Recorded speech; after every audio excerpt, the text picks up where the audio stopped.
Hey guys, Nina here, welcoming you to another reading from the Ladies of Horror Picture Prompt Monthly Challenge, hosted by Elaine Pascale on her channel, The Godmother of Horror. If you'd like to read along or read previously published pieces, please visit spreadingthewritersword.com or ladiesofhorror.com. In the meanwhile, enjoy the reading.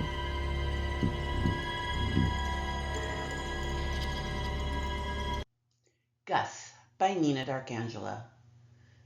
Muttering to himself as he always does, old Gus shuffled to the basement door, pulled it open, and carefully descended the barely lit stairs. Once in the subterranean cavern, as he liked to imagine it, he began searching the dusty shelves for boxes marked Halloween in Esther's neat, tidy handwriting. God rest her soul. Given what a pain in the ass his wife had been in life, he'd never thought he would miss her nagging so much now that she was gone. Oh well, done is done, can't dwell on the past. That's the way he'd always lived his life. No reason to go changing things now. If he could just get that damn priest from their church to stop dropping in, he could finally catch up on his shows. That old coot would do just about anything to get a little extra change on the Sunday plate. Gus couldn't see any other reason why the man kept coming by to console him. Always bringing casseroles and bake this or homemade that from strange women he'd never even met. Yep, it had to be that Sunday Salvation Savings account he kept making deposits into. No other reason for it. She'd been dead for, Christ, what was it? 3-4 weeks now. It was time to stop treating him like a lost mute child found wandering the streets. These people just didn't know how to keep to themselves and quit meddling in his affairs. Well, at least he was eating well. Esther, God rest her soul, was a fair-looking woman with many fine qualities, but cooking wasn't one of them. No, she must have been looking the other way when that train went whistling by. Oh well, done is done. Rooting through the musty shelves in the dim light, Gus finally came across what looked like the right boxes. Of course, they were behind the Xmas boxes. Now he'd have to move those first. Speaking of Xmas, that was something he'd always wondered. Why spell it with 2 S's on the end? Christmas was spelled with 1 S, and he couldn't see the archdiocese endorsing ex-priests like ex-men, so ex-masses were probably out of the question. Now that would be a service he wouldn't mind donating to. How they could charge admission. Those money-grubbing, wafer-toting, alcohol-peddling men of the cloth zipping around with superpowers? That would be a show. What? No change for the plate? Father Laser Eye, incinerate that cheap son of a bitch. Zap! Well, it wouldn't probably be more like Father Lazy Eye with those clowns.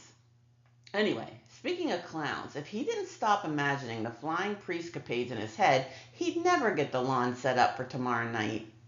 And Esther, God rest her soul, wouldn't have that at her home. Nope. Better getting to it if he was finally going to get back at those little shits for the years of fucking with her lawn. A few hours later, he'd managed to drag all the boxes and loose pieces of seasonal ornamentation up from the basement and out onto the porch. Looking around at the leaves cluttering the front yard, Gus figured there was no sense in raking them. They added to the ambiance. Plus, his back was way too sore for that kind of manual labor, especially considering what was still to come. Yep, Esther, God rest her soul, was going to be proud of his efforts this year, and whether she was too kind-hearted or ladylike to admit it, she'd enjoy the vengeance he had planned for those crap-faced teenagers. Ha! Well, time to break out the cobwebbing and get the decorating over with.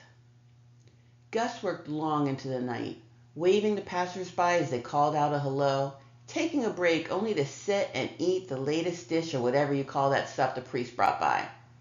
To any and all watching, it seemed the kindly old widower was going about making his home as inviting as he could for the pipsqueaks who would come mooching for candy tomorrow night. Sometime around 10:30 p.m., he placed the final prop in its honored and very conspicuous place.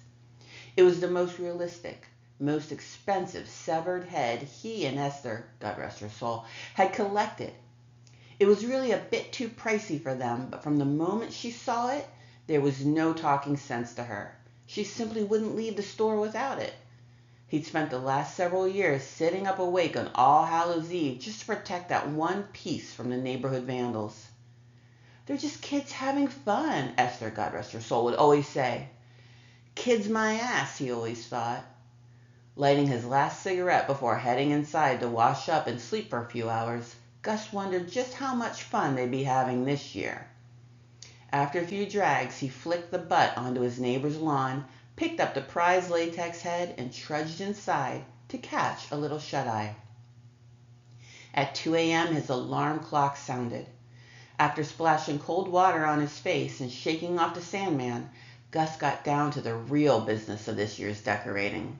Collecting his shovel and pickaxe from the shed out back, he shambled his way around to the front lawn.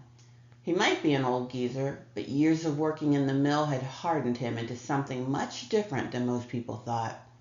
He was a smart man, one who knew how to foster goodwill and empathy, but one who also knew when it was time to use his strengths to his advantage.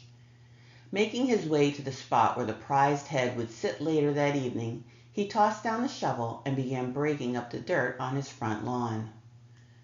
Back inside, he made his way to the shower, cleaned himself up again, then cooked a hearty breakfast of poached eggs, instant grits, bacon, maple sausage links, and 6 slices of toast. Just like Esther, God rest her soul, used to make. Well, maybe a little better, but don't tell her that. Sitting on his front porch that afternoon and evening, Gus dutifully rewarded all the little children with their hands held out, begging for candy. As the night wore on, he was sure to keep an eye on that ghoulish head, and all the little bastards who had their eye on it too. He knew that one of them would come back and make a play for it well after everyone was asleep. With all the wee ones home by 8 p.m., it was just a matter of waiting the right amount of time. By 11:30, Gus had been alone on his porch for an hour and a half without seeing another soul. Giggling to himself and saying a silent prayer that Esther, God rest her soul, was watching, he began his own Halloween fun.